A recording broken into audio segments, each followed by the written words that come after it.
Hai Positive People, sudah tahu belum? Ternyata banyak anak-anak Indonesia yang mempunyai kemampuannya rendah dalam memahami bacaan, menerapkan konsep dasar matematika dan sains. Hasil temuan berdasarkan studi nasional maupun internasional ini menunjukkan Indonesia telah mengalami krisis pembelajaran yang sudah berlangsung lama, diperparah lagi oleh kondisi pandemi. Makanya, untuk mengatasi ini, Kemendikbudristek merancang kurikulum baru yang lebih inovatif dan relevan supaya kita bisa pulih dari krisis dan mengejar ketertinggalan pembelajaran. Mas Menteri Nadiem Makarim menamakannya Kurikulum Merdeka. Kurikulum Merdeka ini punya keunggulan dibandingkan kurikulum sebelumnya.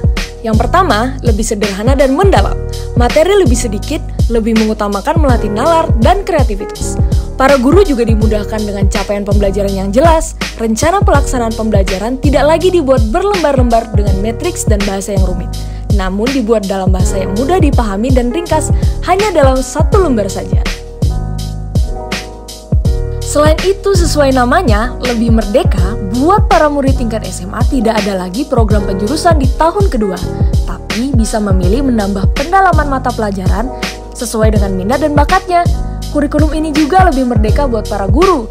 Guru merdeka menentukan berapa lama satu bahasan pembelajaran, apakah diperlambat menunggu para murid paham, atau mempercepat dan mempersulit materi untuk para murid yang tingkat pemahamannya lebih baik.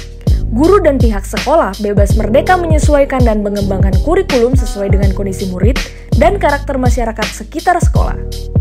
Keunggulan kurikulum merdeka lainnya yang paling keren adalah pembelajaran lebih relevan dan interaktif. Para murid bebas mengeksplorasi isu-isu aktual, tidak hanya mengetahui lewat teks, juga membuat proyek nyata, baik secara mandiri atau berkelompok. Ini sesuai banget deh dengan kebutuhan di dunia kerja ya Positive People.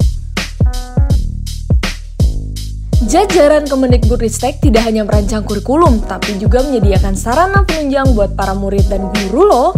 Positive People yang sudah melihat buku teks kurikulum merdeka pasti setuju bahwa buku-buku itu jauh lebih menarik dan menyenangkan peserta didik. Tidak melulu teks yang membosankan, tapi banyak dilengkapi dengan ilustrasi yang lucu dan menarik. Nah, buat para guru, Kemendikbudristek juga sudah menyiapkan pendukung kurikulum merdeka berupa platform yang bisa diakses lewat handphone. Namanya Merdeka Mengajar. Aplikasi ini memuat lebih dari 2000 toolkit yang bisa menjadi inspirasi mengajar yang asik dan menyenangkan. Buat guru-guru di daerah yang masih susah sinyal internet, jangan khawatir, materi akan dibagi dalam flash disk. Selain itu, Mas Menteri Nadiem juga mencanangkan program kampus mengajar. Para mahasiswa yang berminat bergabung dalam program ini akan membantu guru-guru untuk melaksanakan kurikulum merdeka. Lengkap banget deh program Kemendikbudristek ini. Ya kan Positive People? Mas Nadiem memaklumi bahwa tidak semua sekolah siap mengikuti perubahan kurikulum. Jadi, kurikulum ini hanya serempak diikuti oleh sekolah yang sudah tergabung dalam sekolah penggerak. Sekolah bisa memilih untuk melaksanakan kurikulum 2013, menyederhanakannya, dan bebas menentukan kapan melaksanakan kurikulum merdeka dan menyesuaikan dengan karakter masyarakat sekitar sekolah. Benar-benar sesuai dengan namanya ya, sekolah diberi kemerdekaan untuk menentukan kurikulum merdeka. Positive People, tentu kita berharap dengan kebijakan ini, penerapan kurikulum nasional dapat berjalan lancar, bertahap, dan anak-anak Indonesia menjadi profil pelajar Pancasila yang siap berkiprah di kancah global.